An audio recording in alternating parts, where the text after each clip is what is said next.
Hi, I'm Mike, and in this video, I'm going to review Adam Young's book, The Practice Manual, The Ultimate Guide for Golfers. I'm going to give you a brief overview of what the book covers, kind of tell you where I think he really sort of hit the fairway, where he missed and is maybe off in the rough a little bit, who the book is for, and then some final closing thoughts. But first things first, who's Adam Young? So Adam Young is a PGA golf professional, golf coach, instructor, whatever, based, I believe, in Scotland somewhere. He is all over golf media right now. He has a podcast that he co-hosts with John Sherman called The Sweet Spot. He's also the author of other books like The Strike Plan. I can't remember the other names of them, but he's got like several books out now. He's got a pretty robust online site with all sorts of video lessons, downloads, and other materials to help you improve your game. So let's get into an overview of the book. Really, what is the practice manual all about? It's kind of self-explanatory, right? It is a manual about practice. From 30,000 feet, I look at it as a series of questions and answers. What is the one thing that we need to learn to play good golf?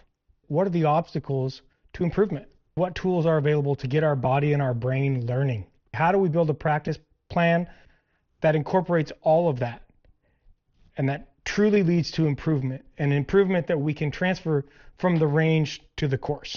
The first section of the book really addresses those first two questions. What is it that we really need to learn to be good at golf and to improve at golf?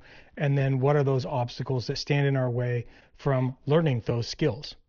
In a nutshell, Adam argues that good golf boils down to one thing: strike quality.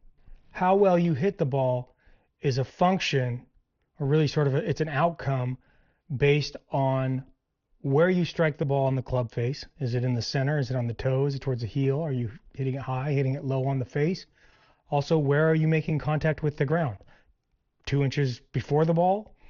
Are you topping the ball? Are you making ball first contact? Or are you making ground first contact?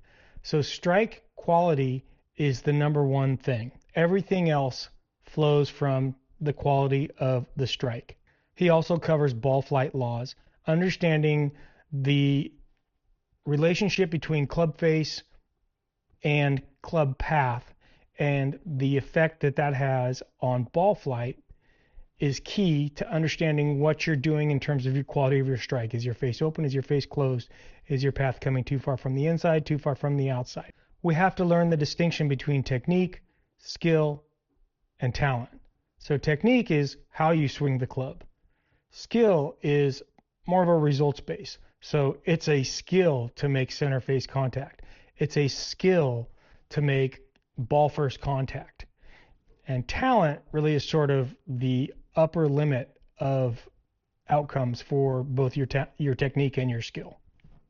The other component that he stresses in the first section of the book that we need to learn to be a successful golfer or to be a better golfer is really, again, back to the mental game that so many books address. And in particular, he talks about the loci of foci, the location of your focus, the locus of focus, something like that. Most of us, and especially beginners, start with an internal focus, which is during our swing, an intense focus or concentration on what am I doing with my arm? What is my hip doing? How is my rotation? Where is my weight shifting? Am I using ground forces? What are the wrist angles? That's a very intense internal focus. And it may not be the best focus for improvement.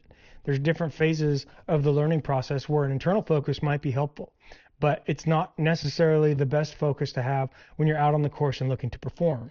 The next focus will be an external focus that is process-based. So a process-based external focus is something external to your body, even your club, right? So one of the things that I focus on when I'm playing, I use an external process focus, and it is really thinking about the angle of the club shaft as I take it back and at the top. And basically I think about that angle of that shaft all the way through the swing. It's slightly different than thinking about where my hands are or where my elbows are, or am I shifting my weight, or is my head still? All those different thoughts that go through our head, but it's really just focused on that club shaft.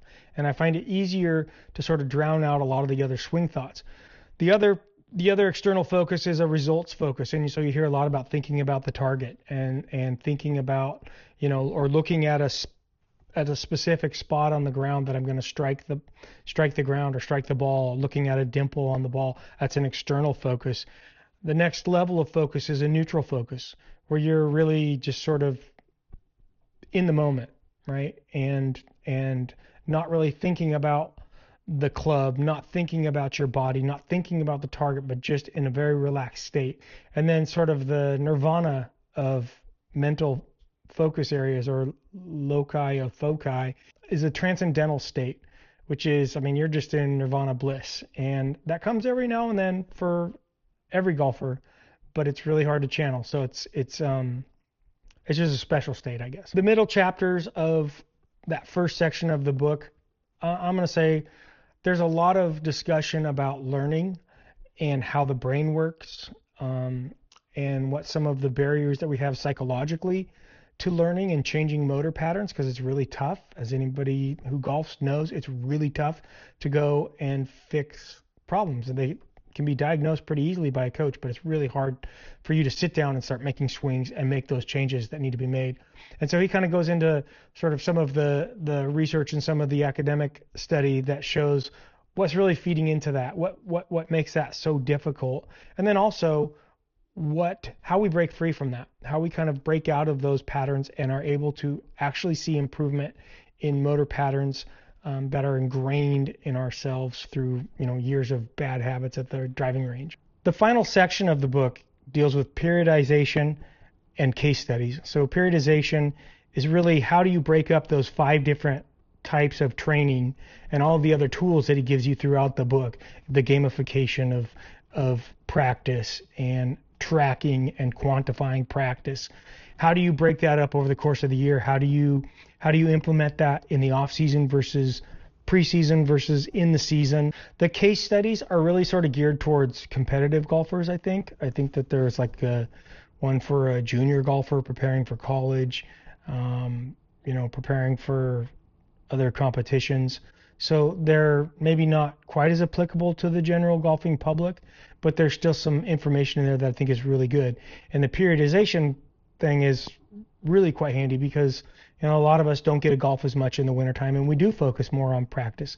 So building a practice plan that implements these ideas and concept of periodization and using different phases and styles of training throughout the year is very helpful if you really want to see true improvement. Okay, so where did this book really sort of hit the fairway? The first section of the book, other than some of the academic chapters, is really fantastic. It is a fantastic grounding in sort of the basic principles, the fundamentals, the most fundamental things of golf, which is ball striking, the relationship between club face, club path, ball flight. Basically, all of the variables that feed into how a ball flies through the air from the moment of impact are taught in this book. Understanding mental focus and how there are different types of focus and when you might want to try using them and when to experiment with changing your focus and what the impact of having the wrong focus can be during a round or during practice. He also lays out an exhaustive list of how to build skills through the use of gamification and quantifying your practice. Where do I think he may have missed a fairway and he ended up in the rough? This book is long, right? It's very long. It's 300 and some odd pages.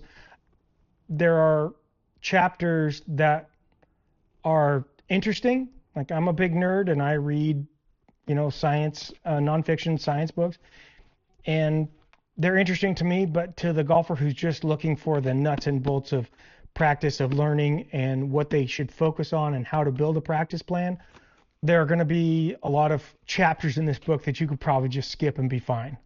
So that's the first one. The second area where I think is a little bit of a miss is the case studies. They don't seem to be as applicable to the general golfing public. Too much focus on maybe competitive golfers. There's also a lack of examples of like real practice plans, sort of.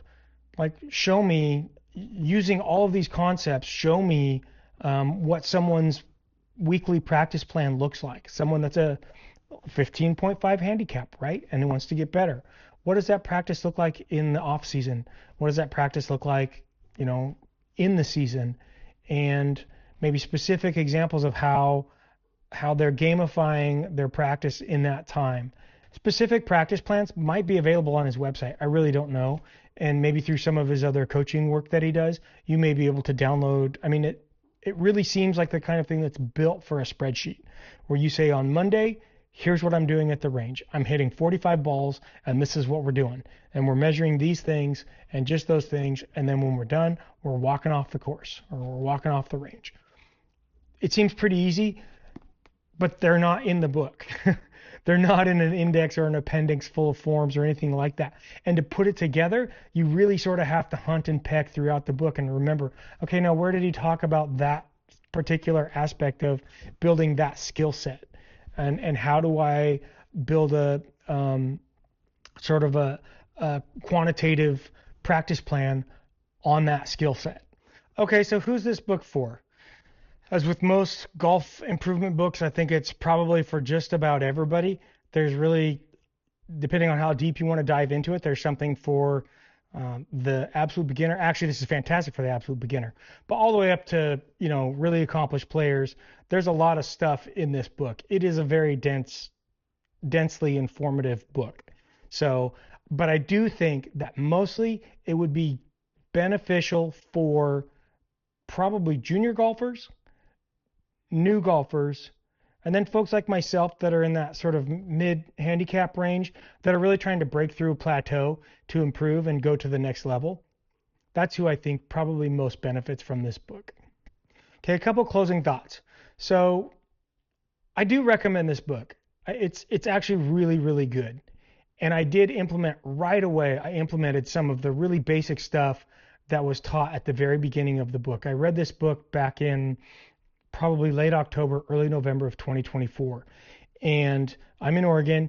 After I finished reading the book, was all hot to trot, all excited about taking these new concepts and this new practice plan and formula to the range and getting, a lot of practice and a lot of skill building in over the winter. We had a really, really wet winter, and I just didn't get out as nearly as often. I mean, I didn't even get out once a week to practice. And so it was very limited. But what I did do was I really focused on two things. And I found two of the best golf training aids in the world are probably already in your house. The first one is a dry erase marker. And I went, and this has to do with the quality of strike on the face. And so I would go to the range, take 6 or 7 balls, and just mark a circle on the ball and with a dry erase marker, and then line the ball up so that it was going to meet, when I hit it, that it would meet with the club face. And it leaves a mark, and it teaches you exactly where you're hitting on the club face. And it doesn't take long to figure out sort of what it feels like to hit it off the toe, what it feels like to be hitting it off the heel, and then kind of how to calibrate that and be more consistent about hitting it out of the middle of the face. Because, man, nothing feels better than hitting the ball squarely out of the middle of the club face. The second training aid that is already in your house, I guarantee it, is this. It's a rag, right? So this is like sort of one of those, sort of like an old gas station rag here, really thin rag. And in the wintertime, hitting off of mats, this is perfect because I lay it down, step on it, it lays really flat, start the ball about 3 inches in front of the rag, and just take one club, like an 8-iron or 7-iron, whatever it is, and take shots, right? And the goal is to ball first contact. So you don't want to hit the towel. And as if you can hit 6 of those without touching the towel, move the ball back another inch. You're 2 inches from the towel. You can hit 6 of those in a row, move the ball back another inch. So you're inch away from the towel. Now you're making ball first contact. And the times that I did get out to practice, I would do a whole bucket of hitting these 2 training aids, right? Just these 2, which was center face contact and ball first contact. And I will tell you that when I finally did get out to actually play, it made a huge difference. It made a difference in driver. It made a massive difference in the quality of my iron striking. So my personal testimony is that the book is really great. I actually really look forward to, as the weather is starting to change now and I have more opportunity to get out and practice, really looking forward to building out like an actual plan, an actual spreadsheet with like, here's the drills that I'm going to work on, because there's so much more to be implemented, gleaned and implemented from this book to really help me progress in my golf game this season and beyond. So that's sort of my personal deal. Definitely recommend getting this book.